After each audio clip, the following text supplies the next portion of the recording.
But this is really our first step to inform everybody about nature-based solutions. What are they? What are the different definitions that are out there? What are the opportunities? What are the concerns related to this? And we're really hoping that this information brief will help to distribute more information about nature-based solutions. And we hope it will be a good resource for young people all over the world. Following the launch of the Nature-Based Solutions information brief, we're also planning to organize a number of virtual discussions. This is the first actually where we really want to consult with you, where we have invited a number of speakers to get really diverse perspectives. We don't want to tell you what you have to think. We want you to form your own opinion. And we hope that the information brief, but also the event today will help you to discover these different perspectives when it comes to nature-based solutions. As a next step following on that, we will, in the coming months, release a youth survey where we will try to gather the perspectives of young people on nature-based solutions. And then as a result of this survey, we are planning to develop a joint position paper on behalf of YOUNGO, GYBN, and Youth for Nature.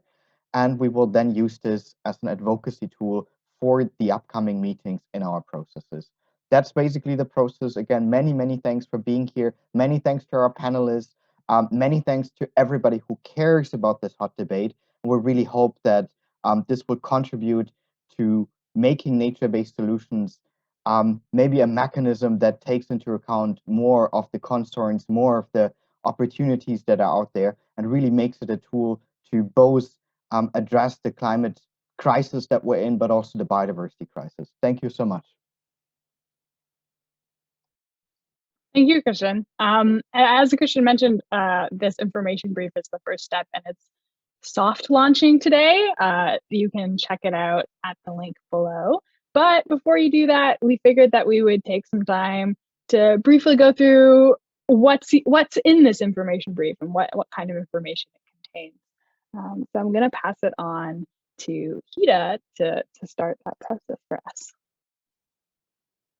Thank you so much, Marina. And like Christian mentioned, this is a joint collaboration, and as YOUNGO, we're extremely excited to be doing this together with GYBN and Youth for Nature. Diving into the information brief, we begin with a little bit about the two different definitions which are most widely used. The first one is the IUCN definition, which is basically nature-based solutions are actions to protect, sustainably manage, and restore natural and modified ecosystems in ways that address societal challenges effectively and adaptively to provide both human well-being and biodiversity benefits. So this is the most common used definition of the nature-based solution, and this is the IUCN definition is one that is used by people most commonly. And the other definition is by the European Commission, which is mainly used by the Commission itself or by people who are applying for funding maybe to the European Commission, and that says solutions that are inspired and supported by nature, which are cost-effective, simultaneously provide environmental, social, and economic benefits, and help build resilience. Next slide, please. As we go more into thinking about nature-based solutions, this was a term that started being used actually in the late 2000s, and it has really gained momentum.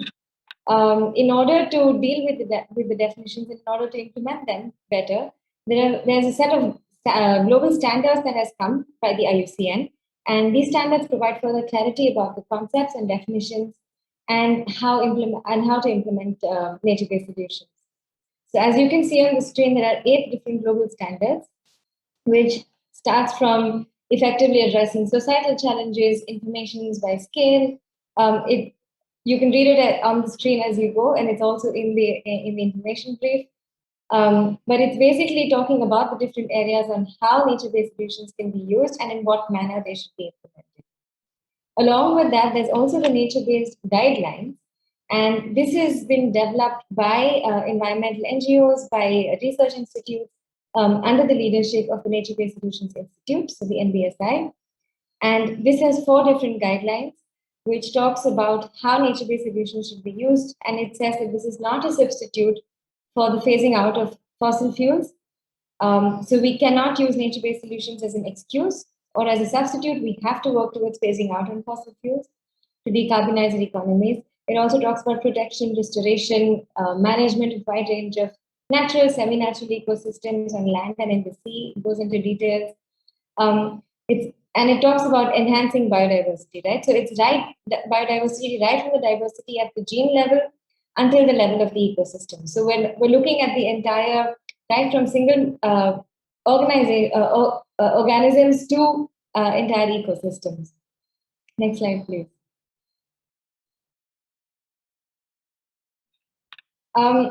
So science and climate change, right? The interlinkages between that and also the term natural climate solutions.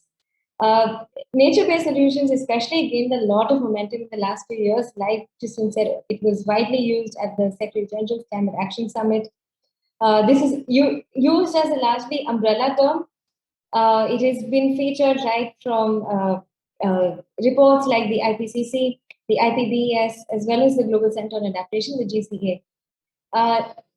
Mainly, in order to build momentum in the policy space, there's been a term, natural climate solutions, which is interchangeably used with nature-based solutions quite often. And this applies mainly in association with the climate crisis, especially climate change mitigation. And the term natural climate solutions, as you can see here, is improved land management actions that increase carbon storage and or avoid greenhouse gas emissions across global forests, wetlands, and agricultural land.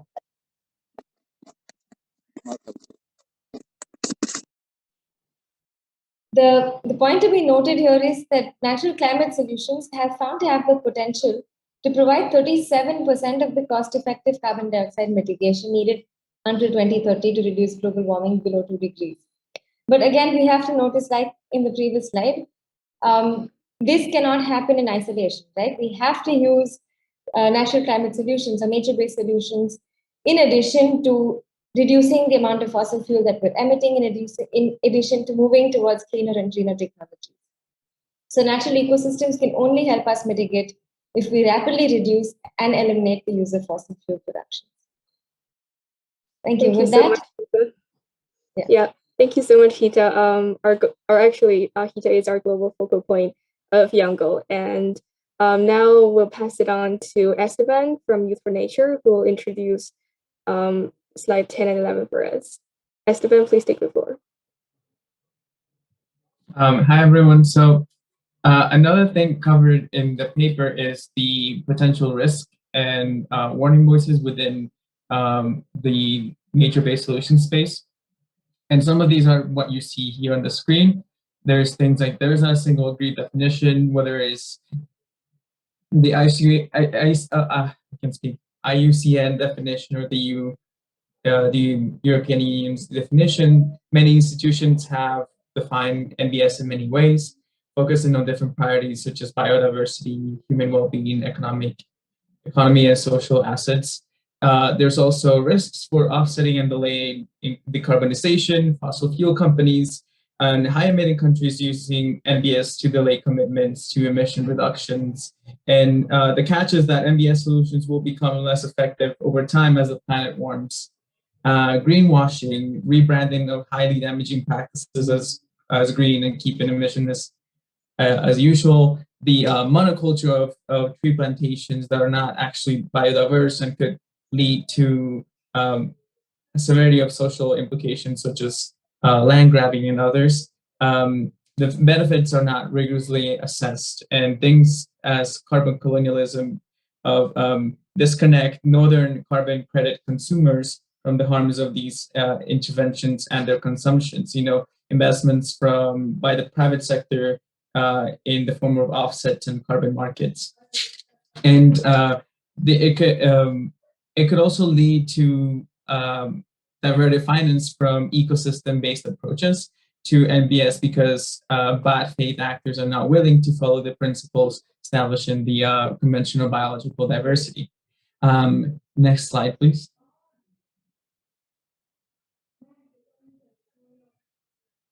So another thing, but while those are true, we also the paper also identifies the potential opportunities for using it as a communications and bridging tool. It's a simple and intuitive framing for solutions from nature. as it could be used as an umbrella term for ecosystem-based adaptation, ecosystem-based disasters, and things such as forest and landscape restoration. NBS can also be used as a term to bridge and connect biodiversity loss and climate initiatives, which is something that has been missing from the climate space in terms of focusing on that bridge. And additionally, it could foster and facilitate policy drafting, interdisciplinary thinking, and multiple actor collaborations. The framing also gives a funding opportunity to financial pledges on MBS. Of course, these are depending on the source and the destination of the funds, and the possibility for a lot of those initiatives to be youth-led. And with that, I'll pass on.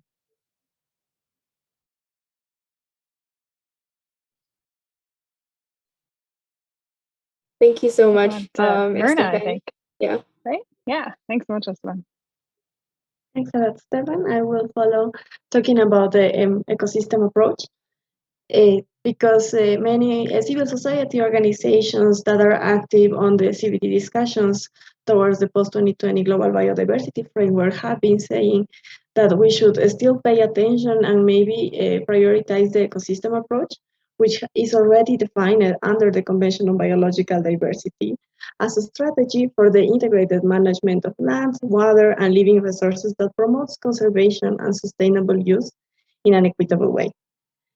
This ecosystem approach has also some principles that have been also developed under the CBD Convention. These are called the Malawi principles because they were developed in Malawi, and they are focusing on key aspects of how to implement a sustainable management of ecosystems, which are based on societal choices, decentralization, consider the adverse effects on adjacent ecosystems, the need to understand the economic context, then the ecosystem structure and functions as a priority target, that is very important, and recognize that the ecosystems need to be managed within the limits of their functioning, an appropriate space scale, then recognize objectives for the long term, recognize that change is inevitable, and have a balance between integration of ecosystem conservation and sustainable use. Also consider all the forms on relevant information, and finally involve all the relevant stakeholders and scientific disciplines when we try to implement this approach. Can we go to the next slide, please? So finally, we are sharing in this information brief some reflections and safeguards. It's important to take note that this is not a youth position still. This is the reflections that we are taking from all the information that we gathered and we want to share with our youth communities. And we hope that this will give insights to our youth community so we can develop a youth position that is well informed and that asks for the right things and the important safeguards and red lines that are needed. So in general, we say that nature-based solutions is not inherently a bad term, but there are multiple examples of co-option and greenwashing that lead to concerns about the potential for harm. Also, if MBS continues to be prevalent across the biodiversity and the climate policy decisions, it is very important to define safeguards and red lines that are accepted and defined in these processes. And finally, if MBS are going to be defined and implemented, they need to lead to a transformative change that truly centers biodiversity, people, and justice. That are our main priorities in all these discussions. Some of the proposed safeguards and red lines that we are proposing here is first, biodiversity and highly diverse ecosystems, especially considering the ecosystem functions and their structure. Then safeguards for indigenous territories, respecting the principle of free, prior, and informed consent. Then human rights, safeguards for human rights, especially for environmental perspective defenders and having a gender perspective.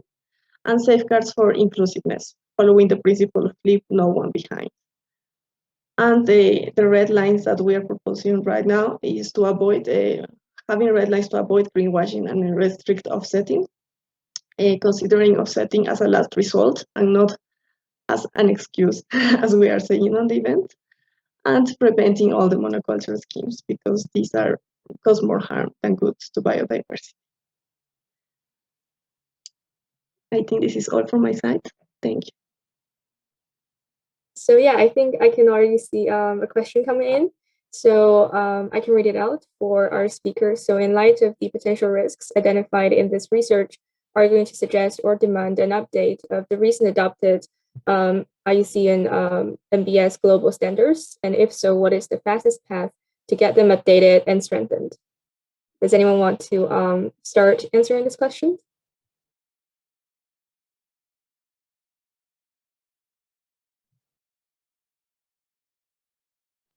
Well, I can answer if you want. Sure. Okay, well, the thing is that the demands have to come from our constituencies. We are doing this initiative with YOUNGO, Youth for Nature, and the Global Youth Biodiversity Network, which are constituencies or youth organizations that represent thousands of young people around the globe. So the demands that we are going to build need to be built on, based on the insights and the inputs that our communities are going to give in this survey. So for sure, if the demands say that we should ask for a redefinition or suggest new elements that could be incorporated, for example, in the IUCN global standards, for sure we're going to say it, but this will depend on what our community says. Yeah, thanks a lot.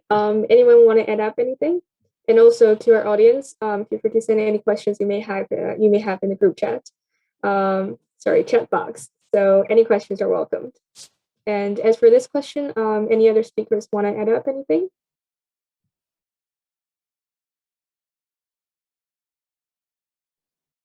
Kathy, maybe I'll just add that for that last question. As I think Christian was talking about this earlier, like nature-based solutions is gaining a lot of momentum and a lot of people are talking about it in very different ways. As we tried to present just now, and as we talk about in our information brief, the potential risks and warnings, but also the potential opportunities.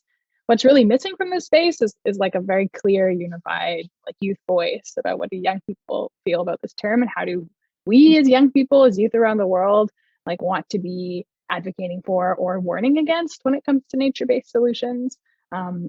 So as just like the folks that are on this call, representatives of YOUNGO and Global Youth Biodiversity Network and Youth for Nature, like we can't as individuals like say what all youth want, but we're hoping that this bigger like consultation process that we'll be launching after today's kind of the official sort of launch about this work.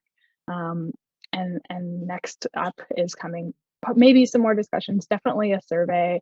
And we also hope to maybe involve other youth organizations as well in the creation of a final position statement. Like that position statement is going to be the result of this larger consultation. And yeah, maybe that means that we'll be endorsing the IUCN NBS global standards, but we don't actually know. But the second part of your question, Diego, we're going to have a panel. The panel of our experts might be a good source to direct that second part of your question to. So maybe hold on to that. Yeah, thanks, Marina. I really echo with that as well. And I can see some new questions coming in. So a question from Jose says, how do you think that we should support a market for NBS, understanding that the NBS must be applied in a really big scale, and sometimes it's difficult to afford by the local budgets? I think that's a great question. Anyone want to start answering this?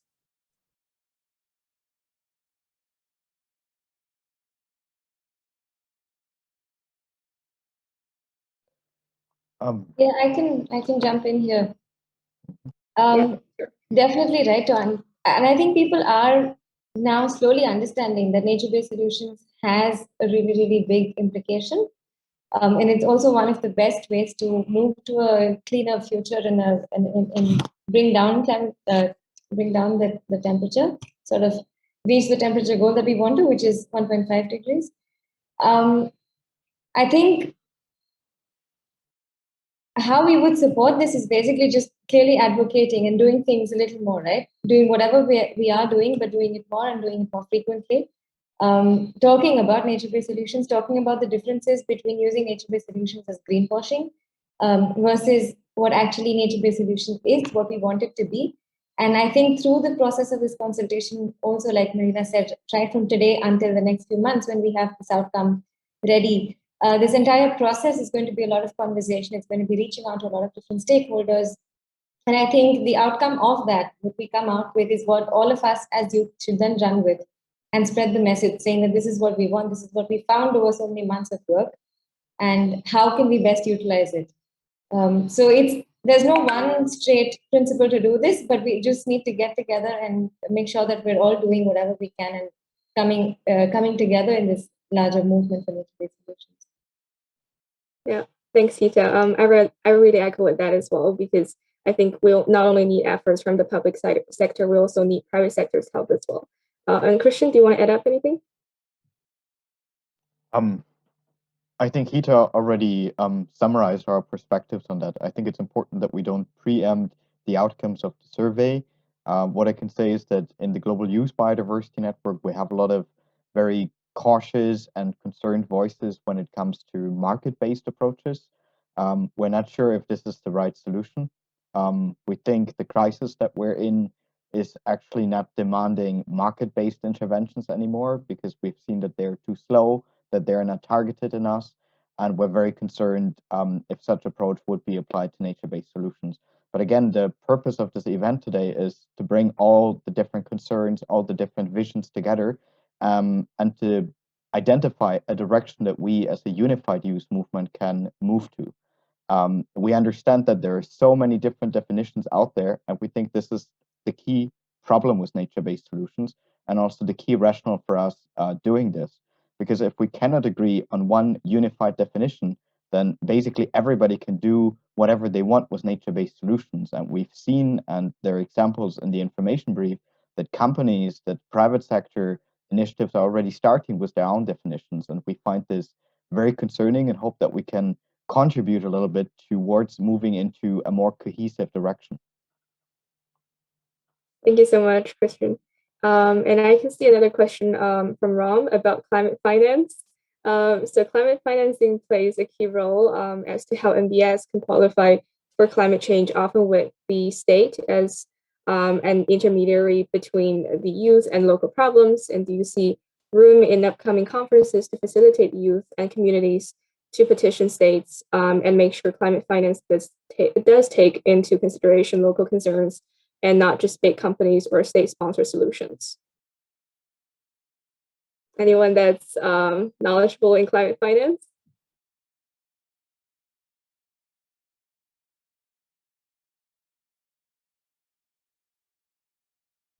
I'm not an expert when it comes to climate finance, but I think this is one of the key hot topics that we have at the moment. How are we going to finance our way out of the planetary emergency that we're in?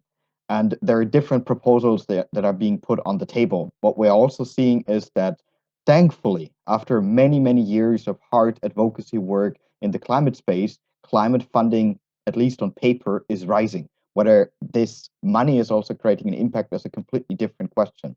In the biodiversity space, we are several years behind our friends in the climate space. We still need substantial increases in resources in order to finance the implementation of our global biodiversity targets. And we've seen that with the IT biodiversity targets, it didn't work. So a lot of people in our space are considering the options that tapping into these big pots that our friends from the climate space have created could also be useful for biodiversity and could create synergies, could help us to deliver against both. And in principle, there is nothing that speaks against it. But what we also need to see is that we shouldn't dilute the different financing instruments that we have for climate and biodiversity, because the climate challenge and the biodiversity challenge are highly interlinked, but they're still distinct. And in GYBN, we strongly believe that biodiversity is not just a commodity to tackle climate problems. Of course, it can greatly contribute. It can be a great part of the solution. But we still think that we need distinct financing instruments, because otherwise we go we are running the risk that we might not solve any of the crises. So that's an issue. How can we link it up but still keep it distinct? But this is a little bit going beyond the scope of what we're going to discuss today. But I hope this gives at least a partial response to your question. Thank you so much, Christian. And we actually have another question from Stuart. So he said that I imagine that it will be incredibly important for all NBS-related organizations to ensure consistent messaging in relation to what we think NBS are, and how do we continue to express that messaging, and what advice do you have for staying on topic or staying consistent with one another? Does Esteban want to take this question? Or maybe Mirna?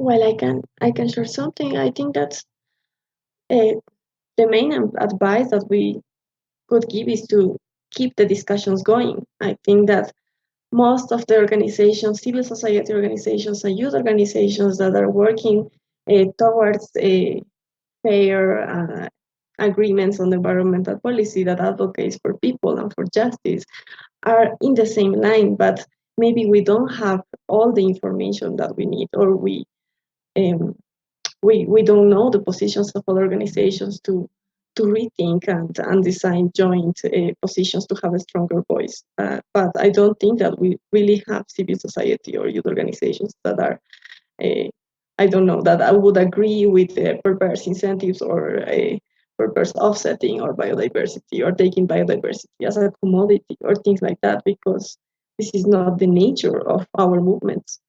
So I think that what we need is to strengthen the dialogue, the positions, the conversations, in order to gain as much knowledge as we can, to advocate for the right things and understand which are the risks, which are the opportunities, and how we can canalize all of these into the international policy and implementation at the regional level, local level, sub-regional level, because at the end, what will be more important is implementation. And if we know which are the red lines that we are going to pose as civil society, I think that is something that we can all do, even without having defined red lines or terms in the international policy.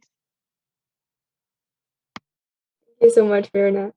And I can see another question from Meg, saying, I know offsets have to be verified, and I know there's a lot of different verification standards. Do you see any gaps with the verification process or way it can be improved from your point of view? Anyone?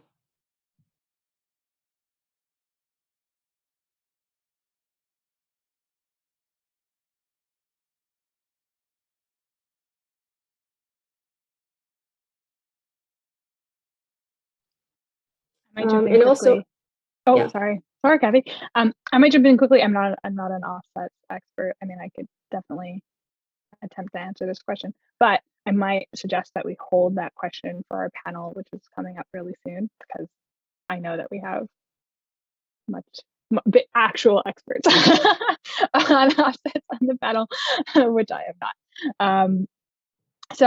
And there's like so many really fascinating questions right now that are going to be really, really good for our panel.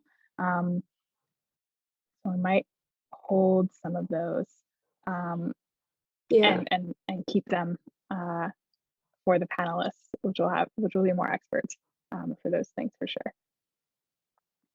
Yeah, I definitely echo with that. I might add just to what Marina was saying last time, in answer to Stuart's question about everybody talking about nature-based solutions in different ways in different communities, and how do we have consistent messaging? I mean, this is a really big question, and this is something that we're actively trying to address, at least from the youth perspective, with this work. Something that is really exciting, at least for me personally, and I'm sure that I hope that is also exciting for our partners on this call, is that what we're trying to do with this work is reach across those sort of biodiversity movement specific youth communities and climate specific youth communities that, do things together sometimes, but maybe don't always collaborate with each other as much as we want to, or as much as we want to, or as much as we should. We're doing that very intentionally, working together with folks in focusing and with expertise in biodiversity and folks that are focusing on climate and have expertise on climate, so that we can think about nature-based solutions from both of those perspectives. And like that, doing that has already, like, I think this information brief that we're putting out and that we're excited to launch, like this information brief has both of those perspectives built into it. And I think that you can tell when you're reading it that there is expertise from both of these spaces that I know wouldn't, like that this brief would not look the way that it does if either of us were working alone. It's so much better now that we're working together. And I just echo everything that Myrna said about continuing to have discussions and making sure that we're facilitating platforms to be able to talk to each other and figure out what works, taking into account all of our expertise and knowledges and perspectives, because all of us are fighting for the same thing ultimately, right? We're fighting for a livable world where everybody can thrive, everyone equally can thrive, where we're meeting our planetary boundary targets and we're meeting our climate targets, and we're protecting and conserving and restoring our natural ecosystems in ways that align with justice and align with communities and align with knowledge from all different types of knowledges. We're all fighting for that. So how can we like approach this specific issue, this nature-based solutions issue together? It's going to be a lot of dialogue and communication. So I'm very excited that we're able to do some of that together right now. Yeah, thanks, Marina. And so shall we take one final question from Stuart, and then we can move on to panel discussion? Do you think that would be a great idea? Yeah, is there another question? Yeah, so Stuart's question is, I imagine it would be incredibly important for all NBS-related organizations to ensure consistent messaging in relation to what we think NBS are. And, oh, sorry, actually, I think we've already answered this question, right? I think so. Yes. Yeah, so I think we can move on to panel discussion now. That's good. Yeah. So, and for those, also just like a reminder for the questions that are in the chat that we haven't answered yet, a lot of them we have chosen not to answer them right now because they're much better suited for the panel. So your questions have not been forgotten. we have them, and we're going to present them to our panel. Yeah, so we'll pass on the floor to our amazing moderator, Brenda. And yeah, the floor is yours, Brenda. All right, thank you so much, Kathy, and everyone else. Good morning, good afternoon, and good evening to everyone. Thank you so much for joining us on this wonderful discussion that we're having today. And I know that we are already into it, and I really want us to keep that fire on it, you know, be into the conversation. And if you have questions, please drop them in the chat. And today we have amazing individuals with us on the panel. And let me just quickly introduce them before we get into today's business. So first of all, we have Beth Tanner. Beth is a biologist with expertise in ecology, biodiversity, and human-nature interactions. And for the past few years, she has been part of the Nature-Based Solutions Initiative at the University of Oxford, researching the law of nature-based solutions for climate change adaptation.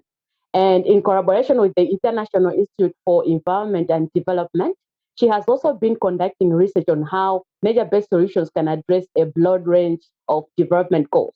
And she's now pursuing her doctoral studies at University du Quebec and Montreal. Okay, sorry if I haven't been able to pronounce that very well, but in partnership with the Nature-Based Solutions Initiative, where she's exploring the law for nature-based solutions to contribute to socio-ecological resilience in Canadian forests. So thank you so much for being with us today, Beth. And we also have Everinte. Everinte is a senior researcher at the Third World Economic Network based in Malaysia. Evelyn conducts studies on international and local climate change issues, including their intersections with sustainable development. And she's an NGO observer at the climate negotiations since 2018. Her training is in natural resource management, urban development, and social science. And we also have Simone Lovella. She is an executive director for the Global Forest Coalition, which is a worldwide coalition of 114 indigenous peoples organizations, women groups, and NGOs from 69 different countries. She has a PhD in international environmental governance and has worked for over 30 years on international biodiversity policy, and she's based in Paraguay. And lastly, we have Dr. Ladika Muti, and Dr. Ladika Muti is IUCN's Director of Global Ecosystem Management. She's based at the headquarters in Switzerland, and her position involves management and oversight of IUCN's work on ecosystem-based approaches, agriculture, and red list of ecosystems assessment too. And most recently, she has led the design and consultation processes for developing IUCN's global standard on nature-based solutions. And she's originally from Fiji Islands. Dr. Ladika has a background in forestry science, conflict management, and social learning. Thank you so much for being with us today. And I think we should get right into it. We don't have like a proper, like an order way of asking the questions. So the first question, like I'll ask each one of you the first question depending with where like, the institution you're coming from. So first one, I would like to ask Dr. Ladika. I understand that IUCN is considered by some as the father of the NBS concept. So can you just share like the process IUCN took to put together the global standard and the ways you have tried to address some of the criticisms towards nature-based forests? Over to you, Dr. Adika. Sure. Thank you, Brenda, and thanks to all of you for organizing this. I think this is something we absolutely have to do, challenge ourselves, debate amongst us, because at the end of the day, as Marina said, we're all here for the same thing. And for those of you who don't know IUCN, we're not a typical NGO. We're actually a democratic environmental network where a lot of our work is shaped and is steered by our members, and I'll get a little bit into that. So the development of the standard really came about after testing out the ecosystems approach for a few decades, and the ecosystems approach remains the very foundation of nature-based solutions, and it was adopted in the CBD, but it was designed by IUCN. And I think it was 2010 when we went through the processes of developing it. So you can think of it as, every time a new iPhone comes out, there's an upgraded technology to it. So this is building on decades of work. In IUCN's case, 72 years of work. And then what is the next thing that can better respond to the reality of the situation we face today? And that's where the concept of NBS comes from. And a first and foremost, maybe warning sign that you can add to your safeguards and that slide you had is, do not make this about climate change. Nature-based solutions is about the 7-8 societal challenges that is in that definition. So in 2016, when, around 2009, we started using this as a very loose phrase. And then already it was going the wrong way of being misinterpreted. Now, the concept is not flawed. It's that if people are misinterpreting and misusing it. So don't kill it without even trying it. So the idea then was to promote somebody's unmuted. The idea then was to make sure there is an agreed definition, and you have put this across that this is not a universal definition, but this is not something we created as staff of IUCN. It underwent a process of approval of 91 state members. So many of your governments are our members, almost 1,500 non-government organizations that are the leading experts in conservation, WWF, TNC, local NGOs that have worked to protect this planet for decades. So there was a whole approval process in 2016, and to us, this is a universal definition because it just wasn't just created by a bunch of experts sitting in Switzerland. And the EU definition is very closely related because we were in discussions with the EU when and we helped them define it. It's just, it goes a little bit beyond what we do, which is biomimicry. And we're not saying it's not nature-based solutions, it's just something that we're not an expert on, which is why our definition doesn't focus on it. So 2016, great. And between 2016 and then in 2016, the definition was approved, and we were asked by our members, governments, non-governments, and indigenous people group, to actually come up with safeguards or framework. And that's where the process of the standard started. I spent 2 years trying to convince my boss that we don't need to do a standard. And at the end of the day, we had to do one because of the risks that you've said are involved in this. So we started with rounds of consultations. So almost 800 people, experts, and even civil society companies from around 100 countries were involved in 2 rounds of public consultations. And we got well over 1,000 individual comments that we've got this all documented, systematically looked at addressing. And then it went through other rounds of expert groups, critique, and we then finally had a version in July 2020, which we launched. Now, the standard is a first iteration, and it's a facilitative standard to help the world transition into nature-based solutions. It's not a normative standard, and there is a lot of space for improvement, but also I would urge you to look at it so you can have an informed opinion about it, because the 4 safeguards you've put up are already covered in that. If you think about it, the very people who've been trying to protect nature all these decades, why would they then put a tool out that helps exploit it even more? So there is a lot of safeguards, and UNDRIP is the only one framework that's mentioned in there already, because it's so important, and it was very important for from the stakeholders consultations we did with the indigenous peoples groups to make sure UNDRIP is written in there within the standard in one indicator, but the others are not specifically mentioned. And on top of that, we're going the next step. While the UNDRIP is in there, the Convention on Indigenous People sits with ILO, and we're about to announce an MOU with ILO to make sure all of that is incorporated.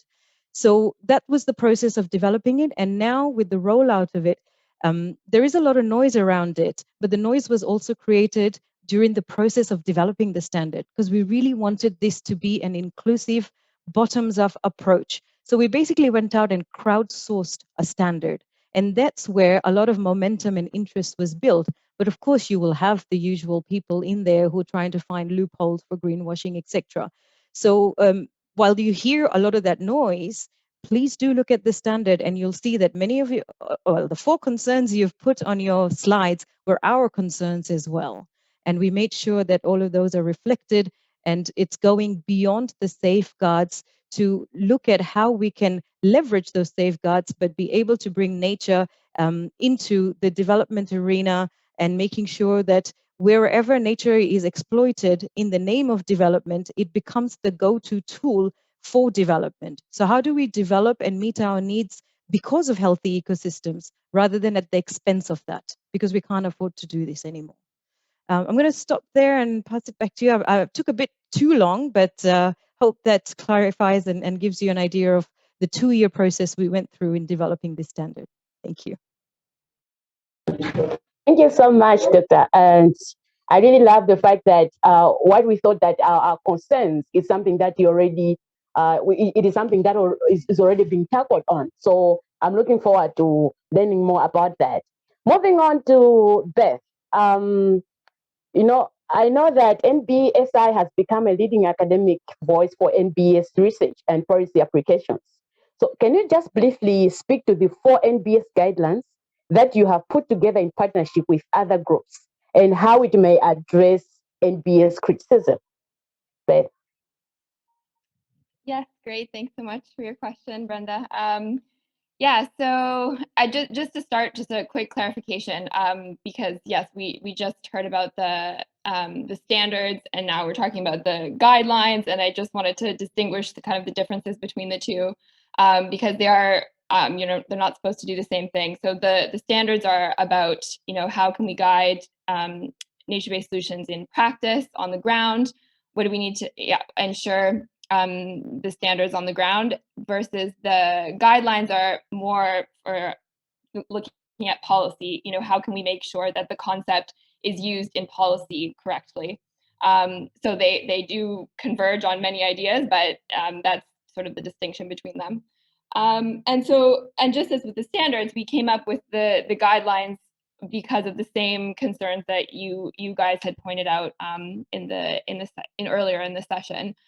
We also, you know, we had the idea of what nature-based solutions were, and then we realized it was being used inappropriately. It was being used for greenwashing and as an excuse to delay decarbonization. And we saw that it was being nature-based solutions were being labeled for things that we absolutely did not think met what a nature-based solution are, such as a monoculture tree plantation. So because we saw all of those issues, we wanted to ensure the integrity of the nature-based solution concept. And so together with a lot of it started being a UK-based process because of the fact that the COP was being hosted in the UK. But since then, we've expanded to NGOs and research organizations across the world, and we came together based off of a wide variety of evidence, including scientific and also evidence on the ground, and put it together, these 4 guidelines that we thought would help address those concerns. And to avoid the risks of the nature-based solutions concept. So the first one is really this issue that nature-based solutions were being used to distract companies from decarbonizing and using them for offsets. And so we explicitly say that no, that nature-based solutions are not can be used instead of those actions. We need them both at the same time. Then the second point was about this issue that it was mostly focused on tree planting and forests. So we wanted to emphasize that nature-based solutions aren't just forests. We need to look at a whole range of ecosystems. They all need to be protected and sustainably managed, and we need those. So we need all habitats to be considered in the policy space. And then the next key point was, again, there's been concerns that nature-based solutions are causing human rights issues. They're causing land grabbing. They're linked to land grabbing. They're linked to top-down governments saying what they think nature-based solutions should be and not considering local voices that matter. So the third point is really addressing that.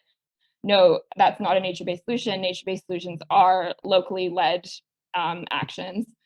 And lastly, again, this issue that nature-based solutions were these harmful actions were being labeled as nature-based solutions that degrade biodiversity, such as replacing a native forest with a monoculture tree plantation. So the guidelines emphasize that that's not a nature-based solution.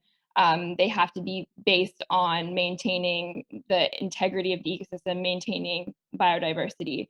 And so we really think that by highlighting these, we're calling out all these risks that you guys have mentioned, that we really wouldn't call those types of practices a nature-based solution based off of these guidelines.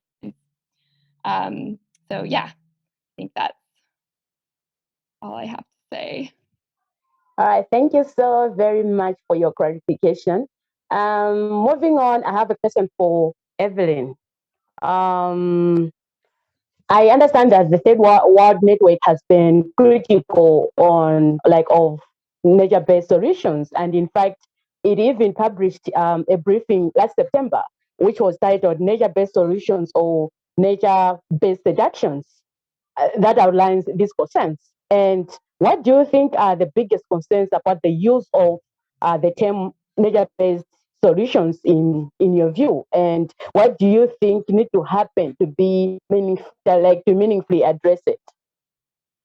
Thank you, Brenda, and congratulations on the launch of the information brief.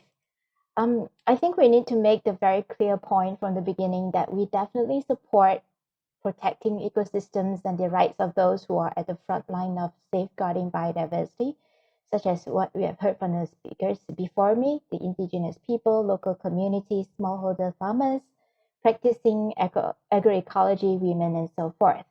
Our critique of the NBS does not change that. The nature-based solution has really gained more popularity in the past 2 to 3 years, as it is often defined as being an alternative to grey engineering, although there is a spectrum of interventions that include components of both. But much recent attention on the NBS has been focused on the climate change mitigation scene, to the point that it has now entered the UNFCCC space. Because there is no legal or official accepted universal definition for NBS, unlike the ecosystems approach in the CBD, the concept and implementation of NBS may vary widely depending on who perceives it. You see, whether it is government or civil societies, private sectors, or individuals, NBS is framed with an understanding based on respective work areas, industries, and experiences. So the biggest concern about using this term NBS, in my view, is that when it becomes a vehicle for false climate solutions and used to justify the continued burning of fossil fuel in the absence of rapid decarbonization. This, unfortunately, is very evident when we see that some of the biggest pushers of NBS are the fossil fuel companies. Most of them have not talked about managed decline of oil and gas as much as they talk about net zero.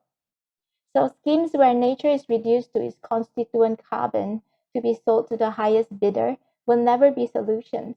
To address the climate emergency meaningfully, deep decarbonization strategies undertaken by global elites and in the global north are the necessary steps towards a just distribution of effort. So the first world nations have colonized the atmospheric space with their historical emissions, and decolonizing the atmosphere must start with decarbonization on the part of developed countries and their corporations.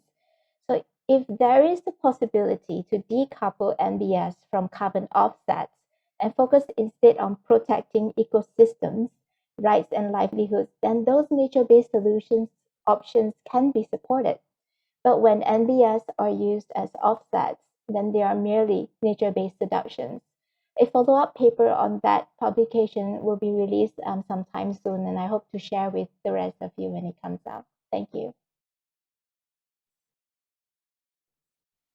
Thank you so much. Before I move on to Simone, I just have like a follow-up question to you, Evelyn, in regarding to NBS gaining momentum. You know, knowing that the Third World Network has years of experience in the CBD processes. Do you think that the ecosystem approach framework might lose attention with the nature-based solutions gaining momentum? Thank you, Brenda.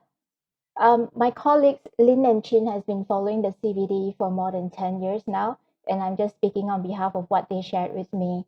So I think we need to be focusing on ecosystem approach with its principles, operation guidelines, agreed definition, and the history of use in the CBD processes. The EA already exists as a framework in the CBD. So we can continue to build on the work done already, ensuring that ecosystems' rights and livelihoods are protected. With the NBS, we risk supplanting the EA with a term with no legal meaning in outcomes and processes of legally binding treaty. And this is dangerous as it opens the door to the worst types of NBS gaining foothold, such as the carbon offsets that really don't address climate crisis and potential dispossession of Indigenous people, local communities in the rush to get aside land for NBS, worsening the biodiversity crisis. Thank you so much for that clarification. All right, moving on, I have a question for Simone. I know that the GFC has been critical of nature-based solutions and providing it with your May 2020 forest cover, which was titled, Nature is Not Your Solution. Could you speak to the biggest concern about the use of term nature-based solutions in your view and share some of the alternative approaches that the GFC highlights in this newsletter? Yes, thank you very, very much. I hope I can be understood well, and thanks for organizing this very interesting event. I would like to congratulate the youth on their new briefing paper. That's really nice. I think the panel interventions until now make it very clear there's a lot of agreement on the risks of nature-based solutions. The big question, this big strategic question is really, can those be addressed by voluntary definition and standards? I mean, with all respect for the efforts that IUCN and also Oxford University have been making, I mean, these definitions and standards do not have a formal status in the United Nations yet. And sadly, the political odds are very much against having a formal definition and formal standards being adopted before the Conference of the Parties to the Biodiversity Convention. It's also a little bit problematic that IUCN deliberately does not address the issue of offsets in its standards. And as been highlighted already also by Evelyn, offsets are actually one of the biggest risks. I mean, there will be a big conference of the parties of the climate convention, maybe at the end of the year, maybe later. But in any case, the big agenda of a lot of actors is to come to a deal about carbon markets at that meeting, and that those carbon markets might include nature-based solutions. Now, this will totally undermine the Paris Agreement and any efforts to really reduce emissions at source. Because the problem is that there's the baseline that has been set in this field is that basically forest destruction is considered the business as usual. The forest destruction and biodiversity destruction. So the suggestion is that in a normal scenario, all forests and other ecosystems would be lost. So every effort that is made not to lose a certain piece of forest can suddenly be counted as a credit. Of course, this is quite an immoral assumption. We all know that if we just leave ecosystems by themselves and make sure that we don't, harm them through commercial activities, those ecosystems will strive and even restore themselves. There's a massive potential for natural restoration in this world. But yet in this offset, in this net zero agenda, the assumption is that normally it's normal to destroy things. So every time we don't do that, we are allowed to claim a credit. So that's the fundamental problem, because we cannot afford that. We cannot suddenly afford to claim the entire forest area in the world as the baseline and say, well, this would normally be lost, and every time we conserve something, then we can, allow the emissions, compensate this as for emissions. So that is the big picture that will really cause this inclusion of nature-based solutions into carbon markets, into the net zero approaches that are being promoted as a fundamental blow for the Paris Agreement and for any efforts to reduce emissions. There's just too many of them also. Aside from that, there's a lot of technical issues around accounting, and there's a lot of technical issues, political issues around the power balances between, on the one hand, the big corporate actors that are really, really interested in promoting these nature-based solutions, in promoting these forest carbon offsets and other carbon offsets. And on the one hand, the people on the ground that really depend on biodiversity. Women, indigenous peoples, local communities, especially if they live in very precious ecosystems like forests, they're often politically and economically marginalized. And there's this fundamental power imbalance between these global actors at the international level that push these policies and implement these policies and that receive massive amounts of funding for these kinds of policies. You've probably heard of the recent contribution of Jeff Bezos to just 10 of the most conventional conservation organizations in the world that keep on gathering more and more millions to actually be able to simply buy up lands of indigenous peoples, of local communities and women on the ground, and set it aside from nature conservation. And then lastly, to just link that then to these negotiations on the global biodiversity framework, I think we have a much bigger problem, because it's not just nature-based solutions as a very undefined term that is now being sneaked into this draft global biodiversity framework. It's also the term nature itself, and nature contributing to human needs. And let me get to the basis. A nature-based solution doesn't necessarily contribute to biodiversity conservation, not if as undefined as it is. I mean, if your problem is the high price of sushi, then overfishing is a nature-based solution to that. A genetically modified potato is a nature-based solution if your problem is that you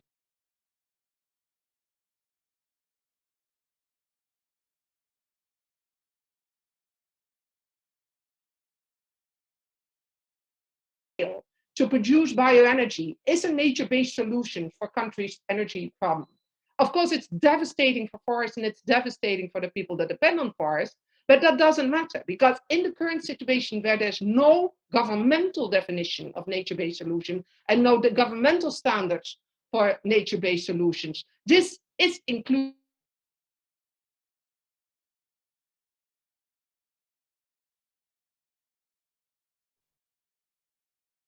profitable. And because most of the funding for nature-based solutions will come from the private sector, that's the whole scenario, the private sector will first and foremost invest in monoculture tree plantations, in large-scale bioenergy and other things that can make them a lot of money.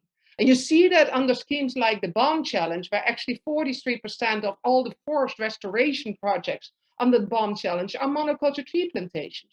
Why? They're commercially more profitable. So people can pretend to be a nature-based solution, but they can also make a lot of money on it. So it's a very dangerous situation. And I think we should also emphasize that, what is presented all the time as the Global Biodiversity Framework draft are actually not draft negotiated texts. These are just developed, these texts, by a small group of people, in Montreal, arguably, with some experts who obviously have clear links to all these schemes. And they're all the time being presented, oh, look, there's a new draft of the Global Biodiversity Framework. There haven't been negotiations since February 2020. The result of those negotiations were 55 pages of text. That is the draft. And everything that's at the moment presented as a draft of a global biodiversity framework is just false. It's not a negotiated text. Who decides what a global biodiversity framework is to look like if it's not the governments themselves, hopefully with input from civil society? So let's please try to continue our efforts to kick these kinds of very vague terms like nature-based solutions and nature out of this draft. I fully support Evelyn's position that the ecosystem-based approach is happily something that has been defined, and also thanks to the efforts of IUCN and other groups, it has been well defined. There's a very good standard for it. There's very good guidelines for it. If we include that in the global biodiversity framework, then we know what we're talking about, and we have the good and we exclude the bad. I'll leave it at that. Wow, that's one take-home message right there. Just quickly, Dr. Radhika, do you have something to add to what Simone has just said in regards to her intervention? Sure. I think there are a lot of things I would challenge there, but very, very politely, because like I said, we're all in it for the same things. I think it's interesting to hear that on one hand, there's fundamental problems with negotiations and how biodiversity convention, the post-2020 has been negotiated, yet we're saying unless it's enshrined in one of those conventions, we're not going to recognize a solution for what it is universally. And secondly, I think a lot of the examples that are being quoted in this discussion, if you were to apply the IUCN standard, it simply wouldn't be a nature-based solution. It just doesn't qualify. And that's the issue. I think a lot of the discussions that are happening are perhaps need to be more informed by what is the content of that and what the ambition is there. And in terms of whether it benefits biodiversity or not, well, according to IUCN's definition, it has to have a net biodiversity gain. Otherwise, it's not considered a nature-based solution. How sustainable is that? So if you look at criterion three, which is about biodiversity, which took us the longest time to get right, it is enshrined in the ecosystem approach.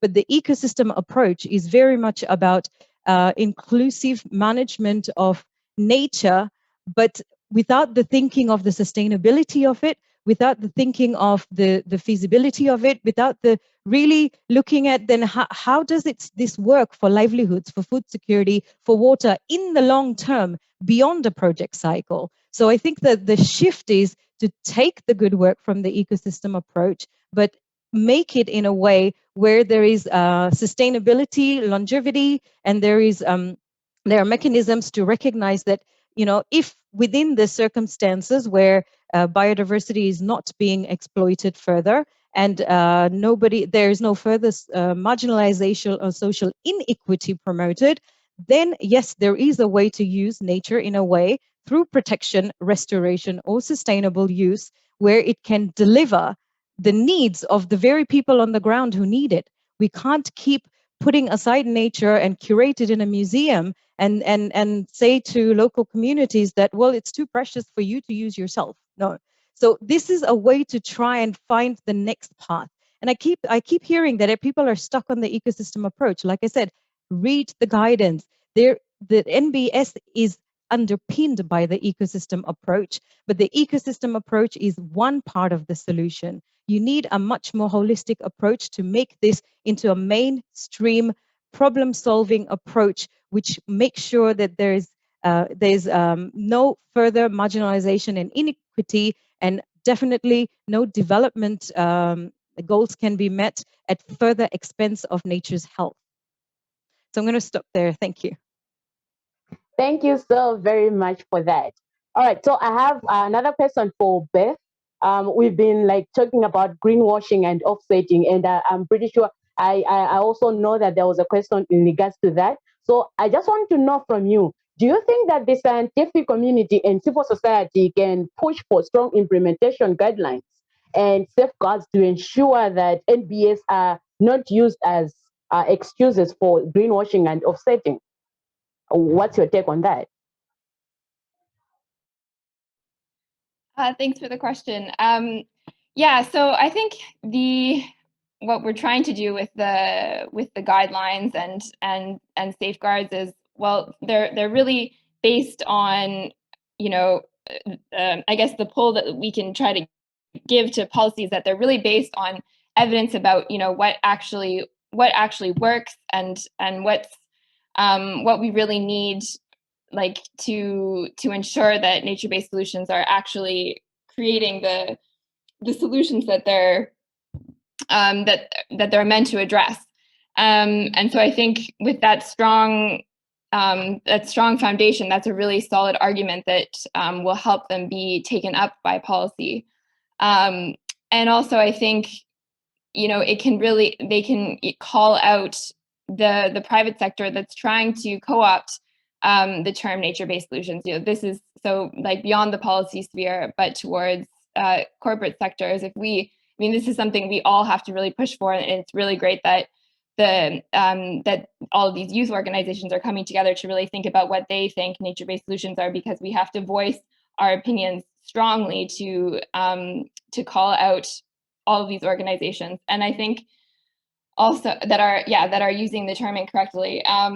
And wait, I just want to make sure I'm answering your question fully. So I think in that way we can, but I think we do have to come together with a common voice in order to ensure that they are taken up appropriately. I don't know. I think that's all I have to say for this. All right, thank you so much for that.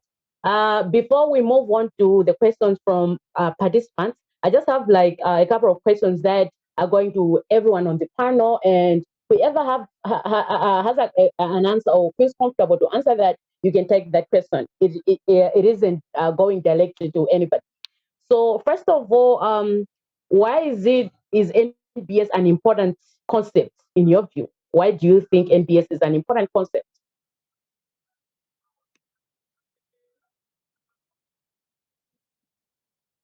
Can I? No, first, I think NBS is a very dangerous concept, and I still don't really understand. I mean, if you look critically at the ecosystem-based approach and the way it's been developed, I think it includes sustainability. I think it includes longevity. I mean, I would not be against a process of further advancing the ecosystem-based approach. I think that might actually be indeed a very useful objective. And what I said, Radhika, and I really want to I appreciate the work that's been done by IUCN on trying to come up with decent standards and definition. And I do totally agree that a lot of the things I mentioned would not qualify under the IUCN definition, and they definitely wouldn't qualify under the Oxford principles. However, what I was trying to point at is that the fact that IUCN has a definition and standards, which is voluntary, doesn't mean that this standard and definition will be adopted by the Conference of the Parties of the Biodiversity Convention or the Conference of the Parties of the Climate Convention. That is a strategic question, and it's a very dangerous situation that at this moment we rush to include a term into a global biodiversity framework and maybe a climate decision, that without having that definition and standards in place. On top of that, there's still the offsetting problem, which I think is a huge problem for the Paris Agreement. I mean, basically, the whole offsetting issue will completely undermine the Paris Agreement. I mean, the net zero approaches that you see passing along are so flawed that you just know that you won't be making any progress. But the big, fundamental question is, should we promote something as long as governments haven't agreed on a definition yet? Because without that definition, legally, semantically, it can include everything on Earth. And that's not, disrespecting the efforts that organizations like IUCN have done to try to make sure there's some definition, at least for their own members. But sadly, IUCN is not the Conference of the Parties to the Biodiversity Convention. I guess that's my main concern. And I just strategically see that there's a lot of countries. I mean, I'm based in South America. I just strategically see a lot of countries here in the region that are eager to include NBS without definition. And you see them negotiating that way. That's especially Brazil. We should be very cautious about that, because we know that Brazil's strategic negotiation position at this moment is to say no to NBS until the very last moment, so they can just include the term without any definition and standards. And that will kill the IUCN standards and definition as well. And then we will fight a huge uphill battle to ever get some kind of decent definition and standards into the TBF again. So for me, it's more like a strategic issue of, we can say very clearly what we want and what we feel, but I mean, let's be serious. A non-binding safeguard is a contradiction term. You cannot safeguard something with something that's non-binding, sadly. You can set a standard that's non-binding, but not a non-binding safeguard. Let's please stop using the term safeguards for things that are non-binding, because from a legal perspective, that doesn't make sense. You need something binding to have it as a safeguard. And that means a decision of the Conference of the Parties to the Biodiversity Convention.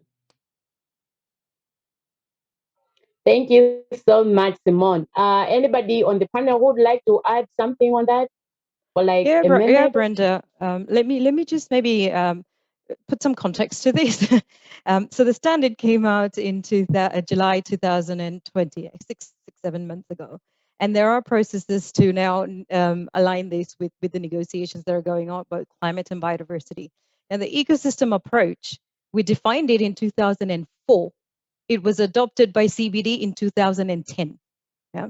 So similarly, there's a process that's in place that needs to happen. So let's not jump the gun and kill a solution because we haven't actually seen it through. It's just starting to, we just created this standard. Now there's a whole process to institutionalize it. That doesn't mean it's not going to happen. And so we're working away with all the conventions. So that's one thing. And then the second is, yes, there are organizations that are really pushing for NBS in the climate scene. And we keep saying this is not about climate change. The NBS is not the same as nature, NCS, natural climate solutions. Absolutely not. And that is also hijacking, that agenda is hijacking the very potential of nature-based solutions, which is enshrined in the ecosystems approach. So I think we are jumping the gun a little bit in the processes that still need to happen, because these are the next steps that we are actually pursuing and making sure. And having said that, at least 91 of the governments have adopted it. I agree that it's non-binding, but that's a good start to build that consensus and socialize this and make sure that when we get to the binding conventions, there is socialization of it. Government, indigenous peoples, we had both our launch panels had very highly respected indigenous representatives in the launch of the standard. All these people are behind it, and we've got an informed decision to put on the table so that it can be adopted as a binding agreement. So there's a lot of work still to be done. I'm not saying this is the be it and end of it just because IUCN's launched a definition and a standard. It's the same process as the ecosystem approach. Thank you. Thank you so much. So what do you think are some of the roles that youth can play in the NBS discussion? I mean, someone might be asking somewhere to say, okay, how do I take part in the NBS discussion, or what is my role, or what is my responsibility in the NBS discussion. So what do you think? Sorry, Brenda, is that a question for me? Or for any of the panelists? No, Okay. any of the panelists. Maybe quickly, I will answer in within the standard. So it's interesting how we went through this process of developing the standard within the criterion 8. No. If you look at it, it's impossible to involve the next generations of custodians of nature without, and you can't call it a nature-based solutions without showing the sustainability of it. So criterion 8 is very specific to making sure that we have mechanisms in place. This is embedded in ways where it's not an option, it's not a choice to adhere to the standard or the definition. You absolutely have to involve the younger generations that are coming up, and then it'll take charge, whether it's community leaders or cabinet leaders. So we've enshrined that and making sure that youth are not left behind or marginalized and become the custodians and become part of the decision-making processes. And then if you look at criterion 5, which is about inclusivity and governance, over there as well, very soon you will hit indicators which push you in a way where if you don't meet them, you don't qualify as a nature-based solution. Thank you so much. Anybody else would want to add something? Sure. Can I go, or somebody? Yes, please. Yeah, so I just want to, when I'm thinking about nature-based solution concept, to try to, for a second, move also outside of the policy space, like the role of nature-based solutions in the, broader world. And just to address I just wanted to say what I like most about the nature-based solutions concept as well. So outside of the policy sphere, what I really like about the nature-based solutions concept is, at its very the very core definition, most simplest definition you can give, is that it's what nature-based solutions are people working with nature. And so it envisions this, from that immediately you get this, the partnership that exists between people and nature. People are part of nature, working together in collaboration to make the planet more sustainable. And so to me, that's what I like most about the nature-based solutions concept, is that it can really clearly illustrate that. And yes, of course, many societies, many indigenous and local communities are already embracing that, have always embraced that idea, but that the nature-based solution concept really brings that across the world at a big scale. And because that's sort of, really one of the most fundamental problems we have right now is people's disconnect with nature. And so what I think that the nature-based solutions concept really addresses that. And similarly, the role of youth in the nature-based solutions sphere, beyond policy, is also what I think a really big role for youth is that nature-based solutions are tools in order for us to achieve a vision. Nature-based solutions are a tool that we can use to achieve the visions that we want from of our world in the future. And youth, such powerful actors, have so much to say in that space. And it's their future that they're envisioning, and so I think youth really need to have a role there in guiding the vision, and that in turn will guide what nature-based solutions look like on the ground to achieve those visions. All right, Evelyn, do you have something you would like to add? Would it be possible for me to backpedal a few steps to address it from the climate change perspective? I know this. Yes, there has been, a request to not include climate change into the picture, but I cannot help but to say that even though the convention or the Paris Agreement makes no mention of the nature-based solution, Article 4.1 of the Paris Agreement refers to the role of sinks in achieving the temperature goal. And sinks for greenhouse gas may be oceans or soils, as well as ecosystems such as forests, wetlands, and grasslands. So it has ways and hooks to which NBS is being brought into, and I'm sure it's not the intention of the IUCN or anybody, but this is the kind of push that at the UNFCCC platform we are experiencing.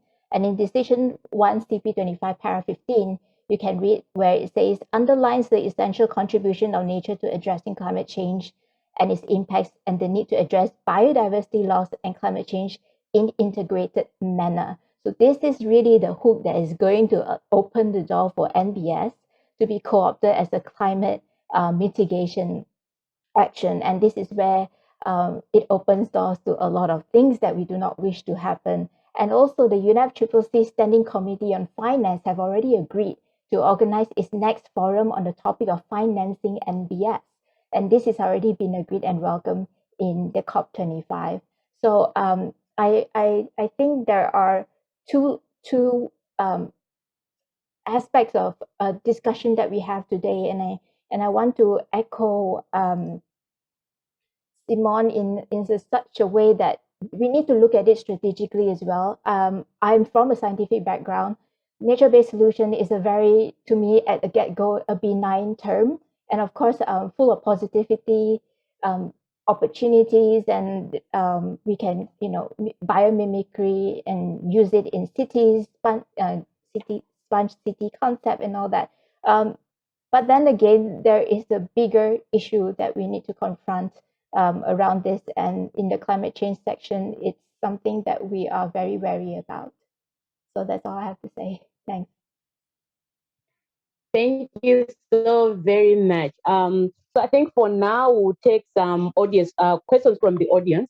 So I'll just be randomly leading out the questions, and whoever feels comfortable to give a response to that can do that, unless if it has been directly like it has been directed to someone. So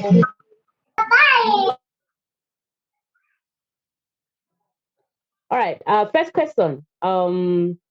It says, how do we balance what we as informed decisions know about nature-based solution standards or guidelines, and what bad faith actors are communicating to their mass audience online? Does it matter if NBS have guidelines? If that is, Shell can just use the NBS hashtag in the PR. Who would like to take up that question? Or should I read it out again? It's clear. Beth, did you want to, or did you want me to? Sorry, could I, actually, I still had a little reaction also to your question about the role of the youth, although I could also respond to this. I think this is indeed one of the big risks. All right. On the one hand, you do have a very vibrant community that is willing to also use the IUCN guidelines, the Oxford principles, etc. But on the other hand, there's big companies, and especially also a lot of countries that will just squarely ignore them. And that's the legal vacuum we're talking about. But actually, your question about the role of the youth caucus is quite interesting, because there's another big issue, I think, with the whole term nature-based solutions, is that it's very anthropogenic. It's very much oriented towards human needs. And I know that the youth caucus has always very, very much used from, has very much worked on the rights of nature, has very much emphasized that nature in itself, biodiversity in itself has its value independent of whether it's a solution for human needs or not. And I think, the ecosystem-based approach, has this advantage that it recognizes that biodiversity also has a value in itself. Nature-based solutions doesn't do that. It's a completely utilitarian concept. Nature only has value if it has a value for human beings as a solution.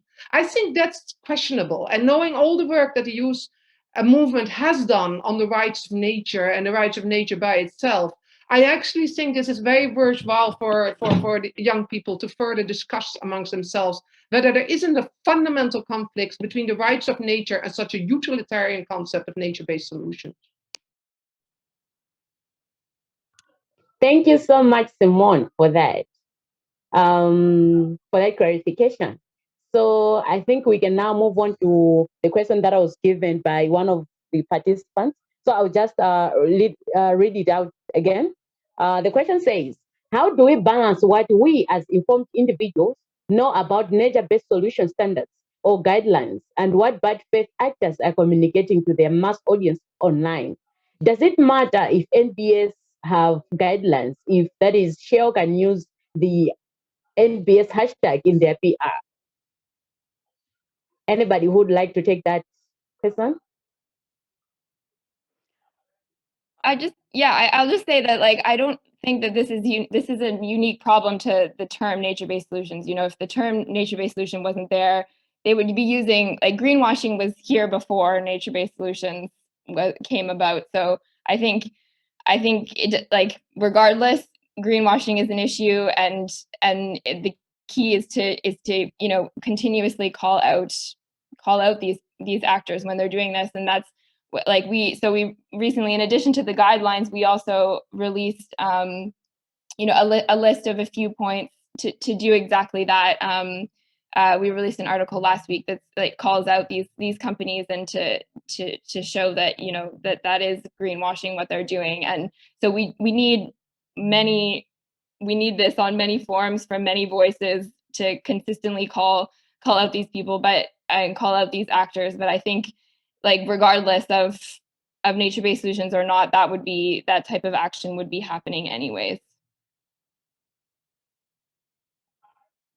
Thank you so much. Anyone else who would like to add up something? Yeah, maybe just to add to what Beth just mentioned, there'll always be a lot of noise around this. What we can do is inform ourselves, have informed decisions, and also use the safeguards and the framework of the standard to make sure we get it right in terms of the design from the start, in terms of the consent and the consensus from the start. There's always going to be noise around anything new, because of course, every new move that the conservation community makes, there is always somebody who's looking for a scapegoat, right?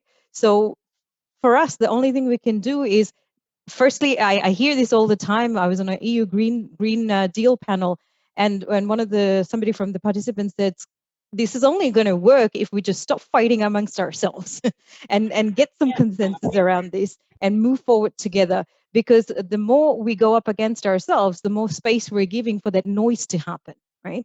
So what we can do is become the champions of NBS, inform ourselves, and certainly I'm doing this with my country, with Fiji, working very closely with our office in Suva, and it's opening up a lot of doors where very traditional ways of managing the sea and the land are becoming nature-based solutions. They do not need imported solutions. There are many solutions that for generations communities have been doing. So that's the promise of nature-based solutions.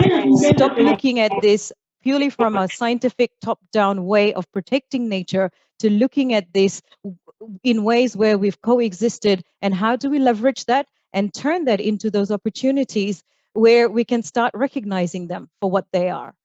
So for us, the only thing we can do is inform ourselves, we align with each other, and we try and do this together in solidarity.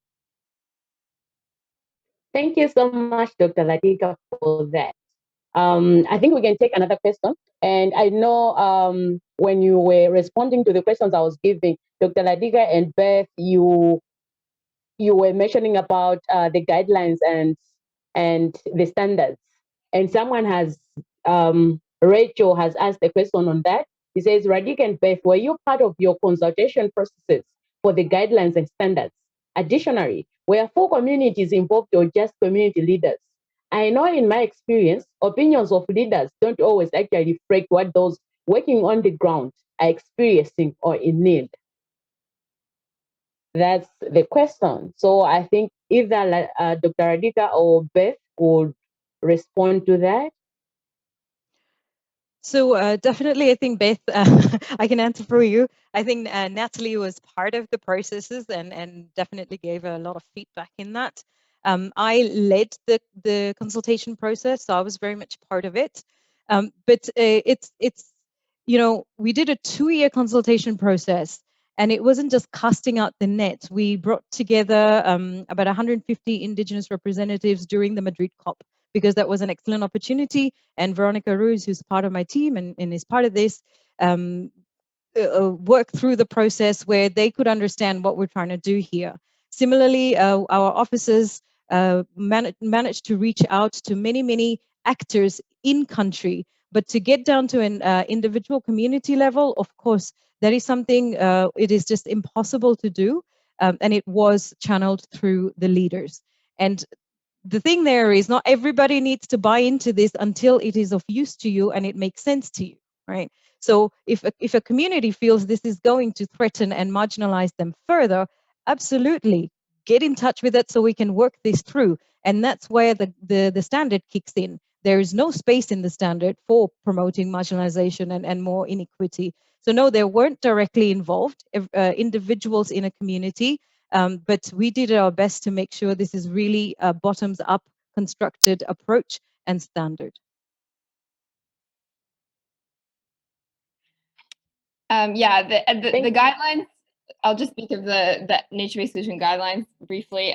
So they were not as thorough and in-depth process as the IUCN standards, and that wasn't really their goal. We really wanted to get these guidelines out as rapidly as I said before. They're much more higher level. They're not as much, how to translate nature-based solutions on the ground. We really just wanted to get the message out very quickly to policymakers. Some key messages that we needed them to think about. And so in order to facilitate that, we really just were reaching out to, as I said before, it was had a UK focus, so UK and research associations and also NGOs, not just environment, development organizations. And so, these organizations obviously come with a lot of experience of working within local communities. And so we tried to bring their voice in that way, but yeah, it wasn't, we didn't perform as big of a long consultation to really make sure we directly incorporated them, but that wasn't initially the feasible to achieve what we were trying to do at the time. Thank you so much to that.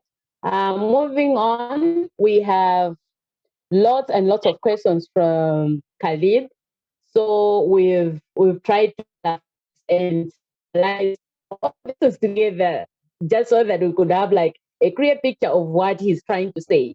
So the shortened version of what he's trying to say is, if NBS is seen as promoted in order to perpetuate the current unsustainable status quo, how do we transform this narrative?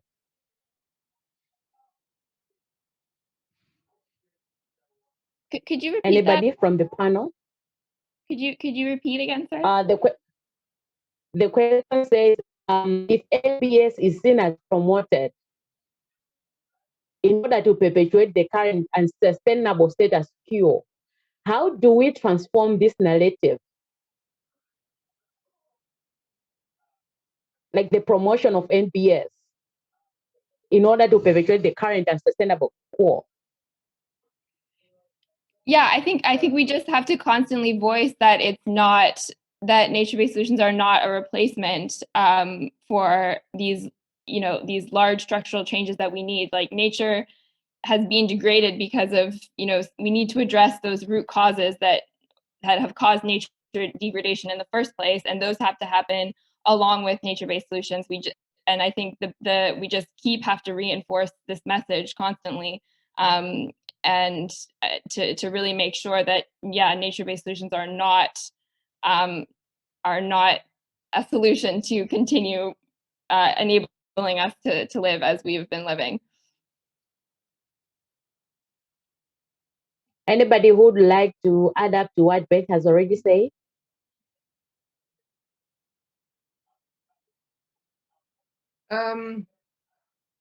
Yeah, I think you always have to watch out with the word "we." There's a lot of very powerful actors that are trying to influence the narrative, and they have very, very strong financial interests in a certain narrative, in making sure the IUCN definition and standards are not adopted in the way they stand now, and in basically using this whole narrative to just find solutions for their own commercial problems. So you really need to be strategic. And once again, at this moment, including this term, the way it stands, without the definitions that have been developed, it's actually quite a negative and utilitarian term for what could be something much more positive, which is really respect for nature. It's just very dangerous. You're putting the cart before the horse also. I don't like actually that expression, but anyway, you would throw a term into international policy framework and then just hope that at some time, standards would be adopted. And I think that's a very, very dangerous process. So once again, I don't think we need to ignore the IUCN standards. I think they're very useful for people that try to do things on the ground. I very much appreciate that, and I very much appreciate all the work that has gone into them. But yeah, we do need to also make sure that NBS are not used for offsets, and we do need to make sure that at this moment they're not included in any governmental document without any definition or criteria. And once again, the ecosystem. Thank you so much, Simone. Framework for that. Thank you so much, Simone. Brenda, perhaps just one clarification. I should have probably mentioned this earlier. There is an ongoing process for us to look at proper assurance system. It doesn't mean it goes to a certification level, because in many cases certification is failing as well. But there is a whole process right now. People are working on looking at how do you strengthen the assurance system, and I'm talking about this in the context of how do we reduce the noise, that question. So if you're claiming something is an NBS, and if it hasn't adhered to the standard, it's simply not an NBS. So we haven't just, let this roll out and see what happens. We are working on an assurance system, whether it's a third-party certification, second-party, whatever that'll look like, it'll be part of the process. There's a lot of consultations that are going on with different groups, NGOs, civil society, our government members, and we want to make sure that, because it's out there, there's a very strong way to measure it so that we don't create those loopholes that everybody here is concerned about. So there is a process in place to look at, I wouldn't say certification at this point, but a more formally endorsed assurance process that you can only call NBS under certain caveats and NBS. Thank you so much, Dr. Radhika. I think because of time, we'll have to end the discussion, and I know that people have lots and lots of questions. And you still have questions, you can drop them in the chat box, and they'll be compiled and send them to our panelists, and they'll be able to respond and send them out to you. And before we close, can I just ask our panelists to just say their closing remarks, starting with Dr. Radhika? You're always picking on me, Brenda. I would just say, let's not write this off. We've just launched the standard. There's been a whole process to it. There is a whole process coming. And we really need, if there is anybody we need, it's all of us to understand this and get this right. I mean, coming from a developing country where our islands are already sinking with sea level rise, I wouldn't spend my time in Switzerland working on this if I didn't see where this can take us. So don't write it off just because there's noise and people are co-opting it. Understand it, look at it, reach out to us and work with us. And that's what we really want to achieve together with all of you. Thank you. Thank you so much. Simone, please. I really call for a precautionary approach. Let's not promote the inclusion of undefined, scientifically unfounded concepts like nature-based solutions and even nature into the global biodiversity framework. I mean, biodiversity was invented, the term biodiversity was central to the Convention on Biodiversity because it's a scientifically term that has very clear indicators that can be well defined. The ecosystem-based approach is clearly based on that scientific foundation. We have something there. Let's please not throw it away for something that's completely vague and could bring us into huge problems.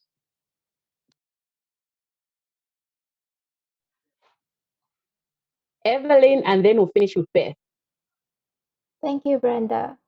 So back to the climate change platform, I would say that net zero pledges are not grounded in deep decarbonization, and that it relies heavily on nature-based solutions with or without offsetting create a huge demand for NBS. There's up to now, no published research exists yet that adds up the quantities of carbon removal that makes up the net zero pledges of corporates and countries that have been pledged everywhere, every day. So the quantity will be huge and likely to exceed the sequestration capacity of the planet by several fold. So the critical principle for any approach to conserving the environment and address climate change is that we must not compromise the need to always respect, protect, and fulfill the rights of indigenous peoples, local communities, small producers, and farmers, women, and youth. We must learn to distinguish between genuine, real solutions that depend on nature from false solutions such as carbon offsets via nature-based solutions and its carbon market and offsets. Thank you, Brenda.